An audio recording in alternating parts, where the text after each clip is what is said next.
Hey, it's your boy Kai, and welcome to Kai Watches Gilmore Girls. Today, we are going to be reviewing season 4, episode 19 of Gilmore Girls. We are almost at the season 4 finale. I know that's something that a lot of people have been wanting me to get to. I am slowly but surely getting there. Friends, before we begin, please be sure to hit that subscribe button. And you'll be the first to know whenever I post something on YouTube in regards to Gilmore Girls or Bridgerton or what's the other show? Oh, Falcon and Winter Soldier. I watch a lot of TV. So I want you to join me along for those journeys. So make sure you hit that subscribe button on YouTube. Also, if you're a fan of Gilmore Girls and you want some Gilmore Girls gear, make sure you visit my website, thevibewithkai.com, where I have tons of things that you would like. Shirts, sweaters, bags, whatever you want, it's all there.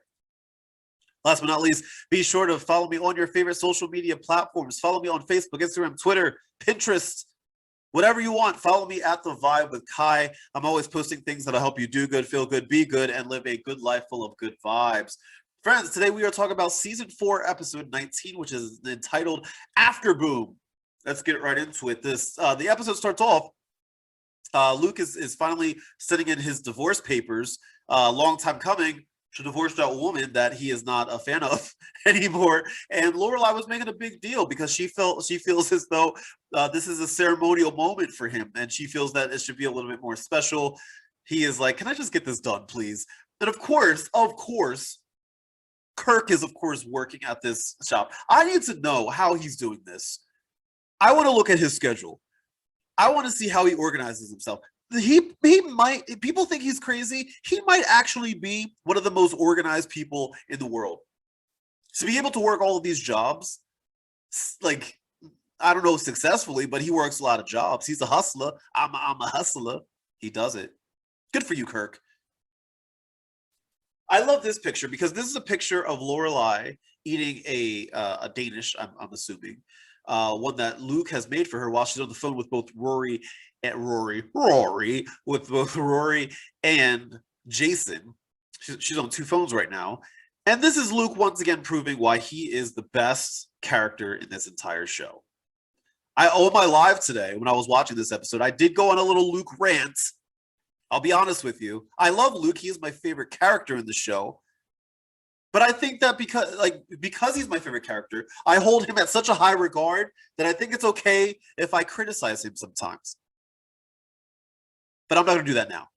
Now is not the time for my Luke rant. Maybe one day soon. Shout out to Lane and her band and the glow up of their apartment. Look at this thing. Look at this apartment. Sure, it may not be the best, but guess what? It's the best for them. And they're making use of the space the best way that they know how. So good for them. And this is actually watching this, seeing them in this apartment, it's actually a little reassuring on this show, right? Because on Gilmore Girls, we are not treated to such, quote, poverty. We're not. Quite often, a lot of times, money is the savior for the Gilmore characters, right? At the end of the day, Lorelai, Rory, Emily, Richard, no matter what happens, they all get saved by money.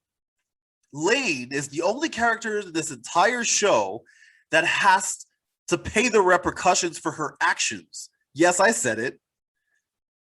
But look at her. She's thriving. She's in her own space. She is making her own. She doesn't have money to save her like other characters in this show. Speaking of Lane, in this episode, we got a dollar store Lane. Lane was upset because Walmart Lane, she feels that Walmart Lane was taking over as the lane. The lane that we love is the Target lane. She's Target. She's Target. And what you see here is Walmart lane. By the way, this is nothing against Walmart. I go to Walmart all the time. So before you write me letters and DMs saying, how dare you come at Walmart? I like Walmart. But I also like Target. She was coming at this woman. Not a big fan of her. We learned in the previous episode that Jason is not a good golfer. In fact, in this episode, he's going to practice in an attempt to save his business dealings with Lorelai's father.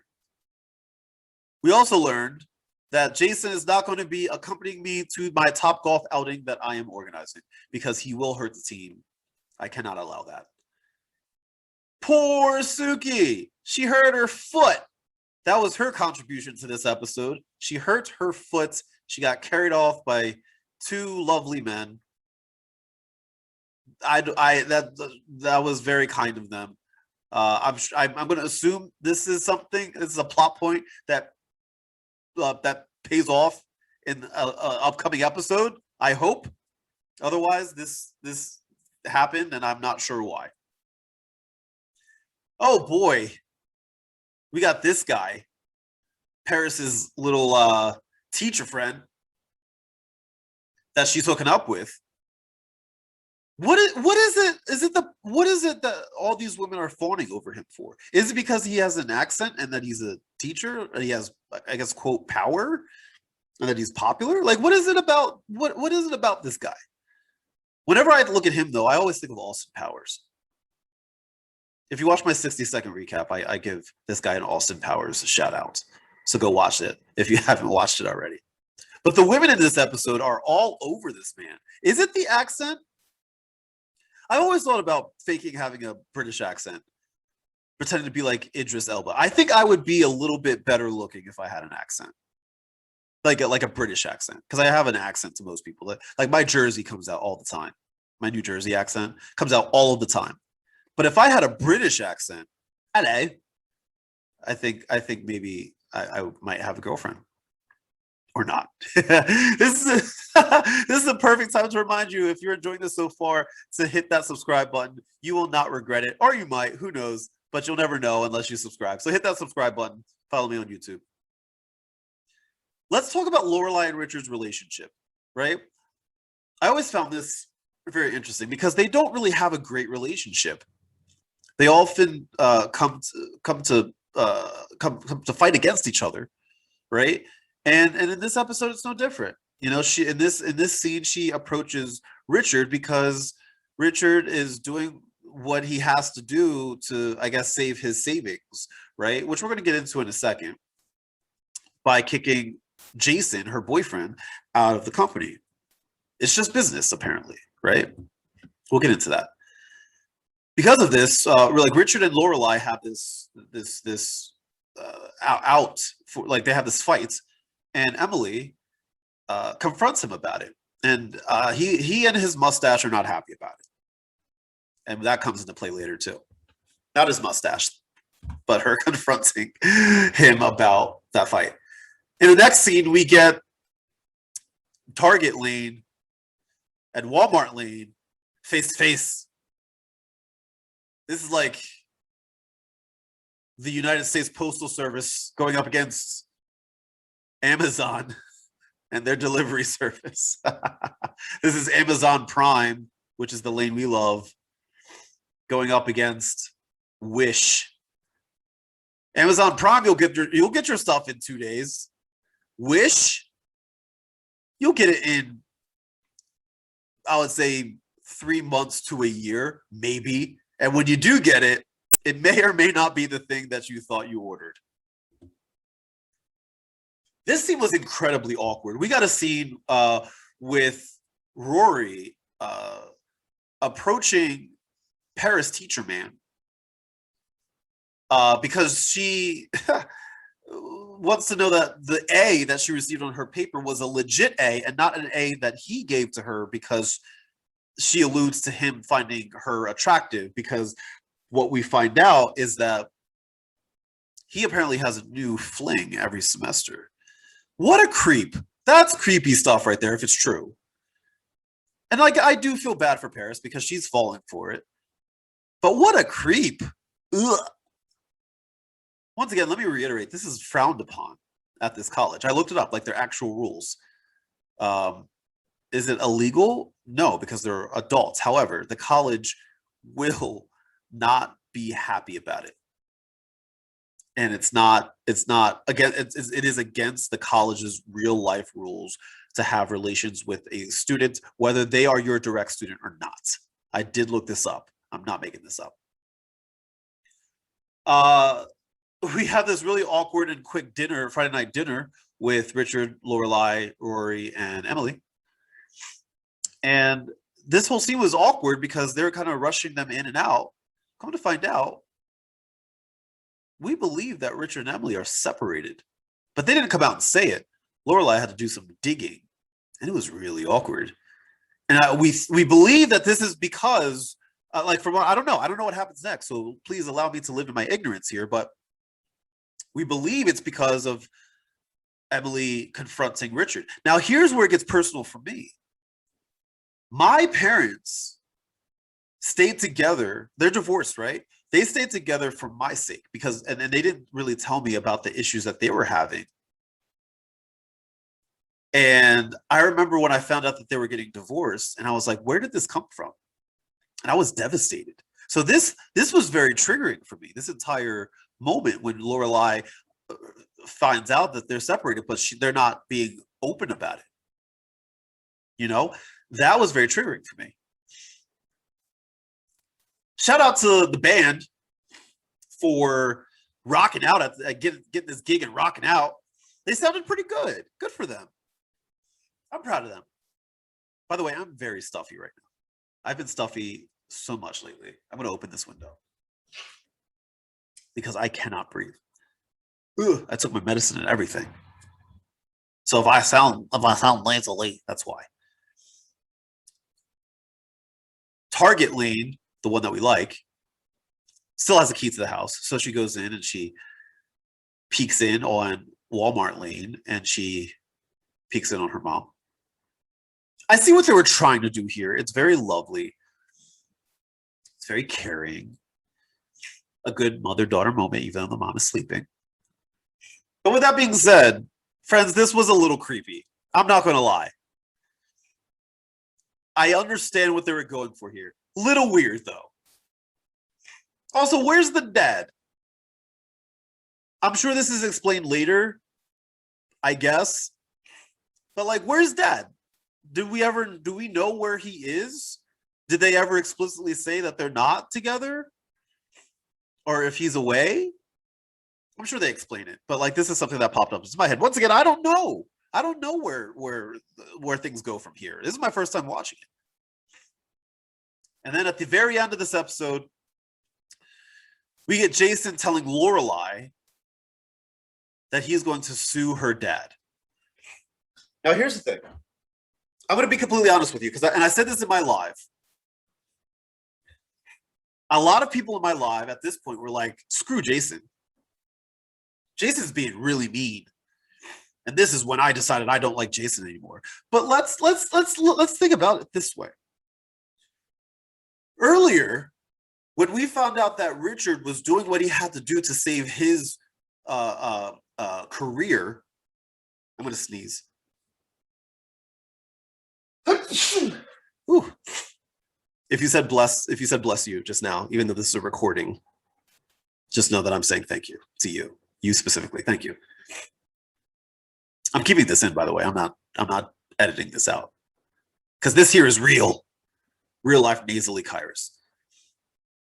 So when Richard decided that he was going to kick Jason out of the partnership in order to save his family inheritance, his money, his career, people were like, well, you got to do what you got to do for business.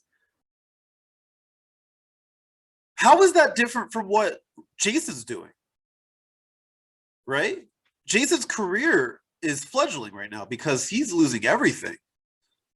So what I tell people all the time is that you can't pick and choose. I mean, you can because it's a fictional TV show, but that's what we do here. We get deep into it. You can't afford one person one set of rules and another person not that same set of rules. That's not fair. How can we say, well, Richard's doing it for business, but now not allow yourself to say, well, Jason's doing it for business. Richard's doing it to save his money. Okay, so is Jason. Now, with that said, everybody here is in the wrong. I don't think there's one person that caused all this. Everybody's making bad decisions here. A lot of people were like, oh, well, it's Jason's fault because Jason had a bad relationship with his dad. Um, Lorelai has a bad relationship with her dad. That came into play in this situation, right? Jason's relationship with his dad came into play here. Lorelai's relationship with Jason came into play here. Emily's relationship with Richard came into play here. Richard's relationship with Jason's father came into play here. All of these things come into play. And because of that, everybody is making, pardon my French, shitty decisions here. Sure, you can say Jason is Jason's fault, but like everybody, the reason that they're in this situation right now is not just because of Jason. Hindsight's 2020, obviously, right? Lorelai and Jason should have been upfront about their relationship. Richard should have 100% understood what he was getting himself into when he hired the son of his former partner to partner up with him, and so on and so forth.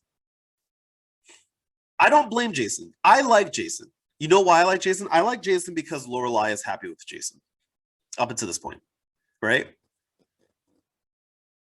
Sure, is he neurotic? Yes, but I have my moments too. But I see the way that they interact with each other. They have great chemistry. She's happy. They vibe so well. So how can I shit on Jason up until this point? He hasn't technically done anything wrong. Like he made some crappy decisions that led to this point, but so did Lorelai, so did Richard, so did Emily, so did Jason's dad. I can't hate him for this. That's just my perspective. I think that if we're going to say to ourselves, well, Richard's doing it to save his business and his life savings, I think it's only fair to say that Jason is allowed to do the same. He still has a house to, pay for and food to have to put on his table. Everything was just ripped out of his hands in a matter of seconds, with both his father and Richard, two people that at one point he trusted, just completely ripping everything out from him. Jason, to me, doesn't deserve that. But with that said, I understand. Here's the thing. I understand why everybody is making the decisions that they're making. I understand why Jason's father initially sued Richard. I understand why Richard decided that he was going to kick Jason out. I understand why Jason is suing Richard. All of these from business perspectives, I understand. It's the relationships, the interpersonal relationships that made it muddy, and that's all of their faults. All of their faults. With that said, what do I think of this? What do I think of the episode? Well, I give it a 6.5 out of 10. It came off such a strong episode. Episode 18, Tick, Tick, Tick, Boom, was fantastic. One of my favorite episodes I've ever seen, behind Dear Richard and Emily in season 3. This one was okay. It wasn't bad. It was okay. I know it's leading up to some big things. I'm sure it'll be important. But my initial first watch, my first glance, 6.5 out of 10. With that said, once again, friends, if you enjoyed this recap, if you are a big fan of me recapping Gilmore Girls and you want more than the 60 seconds that I do on Instagram and TikTok, be sure to subscribe to me on YouTube. Hit that subscribe button. You will not regret it. I promise you. I thank you. And comment below. Let me know your thoughts on this episode. Am I crazy? Am I right? Am I wrong? You have a keyboard. You can type in whatever you want. Let me know your thoughts. And then obviously, be sure to follow me on your favorite social media platforms: Twitter, Instagram, Pinterest, Facebook, TikTok, whatever you're on. The Vibe with Kai. Type that in. Follow me. You won't regret it.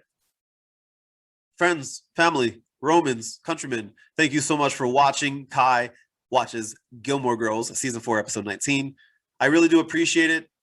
I hope you enjoy the rest of your day. Thank you for watching. As always, my friends, God bless and good vibes.